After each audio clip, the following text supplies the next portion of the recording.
বন্ধুরা, ভিডিওটা যদি ভালো লেগে থাকে তাহলে একটা লাইক করবেন, কমেন্ট করবেন, চ্যানেলটা সাবস্ক্রাইব করে পাশে থাকবেন। ধন্যবাদ আপনাদের সবাইকে আমাদের পাশে থাকার জন্য। একটি গ্রামে একটি টুনটুনি পাখি বাস করত। সে কিছু সবজি ক্ষেত চাষ করে তার সংসারটা চালাতো। পোলাপানকে নিয়ে খুব সুন্দরভাবে সেই সংসারটা করছিল। মামুনি এবং কি বাবা, তোমরা দুজনে এখানে থাকো। তোমরা দুজনের খেয়াল রেখো। আমি সবজি খেতে যাচ্ছি।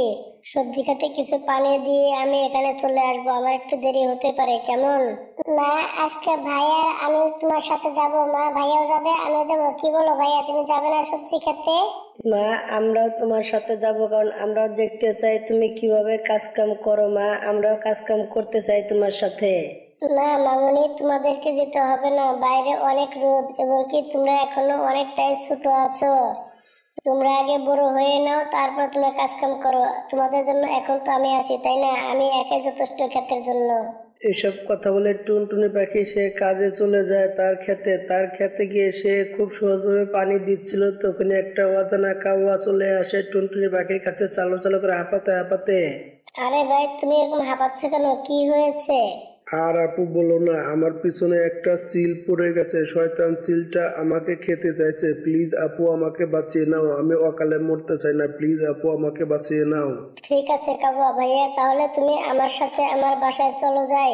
টুনটুনি পাখি তখন সেই অচেনা কালো কাউয়াটাকে তার বাসায় নিয়ে যায়। সন্ধ্যা হয়ে যায়। আপু, তোমার বাসায় আজকের রাতটাকে আমি থাকতে পারি? সন্ধ্যা হয়ে গিয়েছে, আমার বাসাটা অনেক দূরে। আমি ভোর হওয়ার আগে এখান থেকে চলে যাব। ঠিক আছে কাবুয়া ভাই, আপনি আজকে রাতটা থেকে যান, সমস্যা হবে না।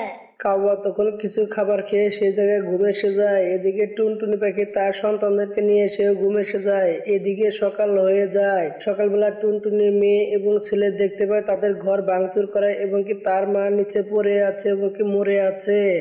মা, তোমার কি হয়েছে? তুমি কথা বলছো না কেন? মা, তুমি চোখ খুলো। মা, তুমি কথা বলছো না কেন?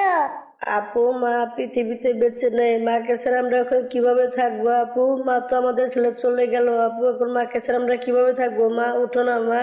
দুটি বাচ্চা কান্না করতে থাকে। তাদের কান্না শুনে পাড়ার প্রতিবেশী টিয়া পাখি সেই জায়গায় চলে এসে দেখতে পায় ঘরটা ভাঙা। তখন বলতে থাকে, খোকা আর নূপুর মামুনি, তোমরা কান্নাকাটি করো না, তোমরা একটু শান্ত হও। তোমাদের বাসার যে অচেনা যে পাখিটি এসেছিল সে একটি চোর ছিল। তোমার মাকে সেই পাখিটি মেরেছে এবং কি সে টাকা পয়সা নিয়ে ঘর টর ভাঙচুর করে পালিয়ে গিয়েছে এবং কি তোমাদের মারতে চেয়েছিল, মারতে মনে হয় পারেনি। তোমার মা বাধা দেওয়াতে তোমার মাকে মেরে ফেলেছে এবং কি তোমাদেরকে সাবধানে থাকতে হবে, দেখে শুনে থাকবে, না হলে তোমাদের বিপদ হতে পারে। আর অচেনা মানুষকে কখনো তুমি ঘরে নিয়ে আসো না এবং কি থাকতে দিও না তাদেরকে তোমাদের ঘরে। সাবধানে থেকো। এইসব কথা বলে টিয়া পাখি সেখান থেকে উড়ে চলে যায়। অন্যদিকে দুইটা তো এতিম হয়ে যায়, দুইটি সন্তানই, এবং কি তাদেরকে দেখাশোনা করবে কে? দেখাশোনা করার মতো কেউই ছিল না তাদের। আপু দেখো, আমাদেরকে কাজ করতে হবে। আমাদের ক্ষেতে যে সবজিগুলো আছে সেগুলো বাজারে বিক্রি করে তারপরে টাকা কামিয়ে তারপর আমাদের খাবার আনতে হবে। তারপরে আমাদের সেই খাবারগুলো খেতে হবে, না হলে আমরা না খেয়ে মারা যাবো। আপু, আমাদের কোনো কাজ করে খেতে হবে। চলো যাই। তুমি সত্যি কথা বলেছো ভাইয়া, চলো যাই, আমরা কাজ কাম করে খাবো, চলো যাই। নূপুর আর খোকা তখন তাদের খেতে উড়ে চলে যায়। খেতে গিয়ে তারা দেখতে পায় তাদের সব বাগুন খেতে পোকা ধরে গেছে। আপু, বাগুনে তো পোকা ধরে গেছে। খোকা ভাই, আমাদের সব বাগান তো পোকা ধরে গেছে ভাই। এখন এই বাগান তো বাজারে বিক্রি করা যাবে না। এখন আমরা খাবো কি ভাই? সবই তো শেষ হয়ে গেল। আপু, চলো যাই, টিয়া পাখি আঙ্কেলের কাছে যাই। তারা যদি কিছু খাবার দেয় খাবারটা খেয়ে নেবো। খুবই খিদে পেয়েছে। আপু, চলো যাই, তার কাছে যেয়ে দেখি খাবার দেয় কিনা। তখন তারা দুজন টিয়া পাখির বাসায় উড়ে চলে যায়, কিন্তু টিয়া পাখি ছিল না। তার বউ দরজা খুলে দেয়। আন্টি, টিয়া পাখি আঙ্কেল কি বাসায় আছে? না, তোমার আঙ্কেল তো বাসায় নেই, একটি কাজের বাইরে গেছে, শহরে গেছে, আসতে একদিন দেরি হবে। কি হয়েছে বলো আমাকে। আন্টি, কালকা থেকে আমাদের ঘরে সব খাবার শেষ হয়ে গেছে। আমরা দুদিন ধরে না খেয়ে আছি। আন্টি, আমাদেরকে কিছু খাবার দিবেন? দেখো মামনি, আমাদের ঘরেও খাবার নেই। এই কারণে তো তোমার আঙ্কেল কালকে খাবার আনতে গেছে শহরে, আসতে একদিন দেরি হবে। তারা দুজন সেখান থেকে মন খারাপ করে উড়ে চলে যায়। একটি জায়গায় গিয়ে তারা দুজন কান্না শুরু করে দেয়, কারণ তাদের অনেক খিদে পেয়েছিল। তারা দুদিন ধরে না খেয়ে আছে। তখন তার ভাই বলতে থাকে, আপু, আমার অনেক খিদে পেয়েছে, আমি এখন আর উঠতে পারছি না। আপু, খোকা ভাই, তুমি এখানে বসে থাকো, আমি যেভাবে হোক না কেন তোমার জন্য খাবারের ব্যবস্থা করে নিয়ে আসবো। তুমি এখানে বসে থাকো। নূপুর সেখান থেকে উড়ে যাচ্ছিল, তখনই সে জায়গায় একটি বুড়ো কবুতর চলে আসে। বাচ্চারা তোমরা কান্নাকাটি করছো কেন? কি হয়েছে আমাকে বলো দেখি। দাদা ভাই কানবো না, কি হয়েছে বলেন? আমার ছোট ভাইটা দুদিন ধরে কোনো কিছুই খেতে পাচ্ছে না, আমাদের বাপ মা নেই, আমার ভাইটা খিদে খুবই কষ্ট করছে, এছাড়া কি করবো এখন বলেন দেখি? এছাড়া অন্য কোনো রাস্তা তো খোলা নেই, আমাদের কান্না করা ছাড়া আর কি করার আছে বলেন দাদা ভাই, এখন আর কি করবো? দাদু ভাই, যার কেউ নেই তার আল্লাহ আছে। এখানে কিছু জাদুর বিচি আছে, বিচিগুলো তুমি লাগিয়ে দিও তোমার বাসার পাশে, দেখতে পারবে, তাহলে তুমি খেলা দেখতে পারবে।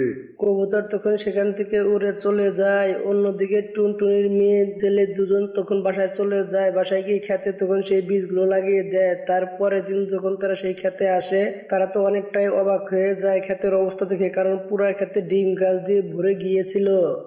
পুরাপু, আমি তো কল্পনাও করতে পারছি না ডিম ক্ষেত কিভাবে হতে পারে। জাদুর বীজটা লাগানো করে আমাদের কপালটা তো খুলে গেল, তাই না? কত ডিম গাছ হয়েছে, এখন আমাদের আর কষ্ট থাকবে না আপু, আমাদের কপালটা খুলে যাবে, এখন আমরা অনেক বড় লোক হয়ে যাবো, টাকা হবে, অনেক টাকা হবে আমাদের কাছে আপু, আমরা আর কষ্ট করব না এখন আপু, আমাদের এখন আর না খেয়ে থাকতে হবে না আপু। আমি অনেক খুশি হয়ে গেছি আমাদের এই ডিম ক্ষেতটা দেখে আপু, অনেকটা খুশি হয়েছি আমি। সত্যি কথা বলেছো ভাই, আমিও অনেকটাই খুশি হয়ে গেছি। দাদুকে অনেক অনেক ধন্যবাদ আমাদেরকে এই জাদুর বীজগুলো দেওয়ার জন্য।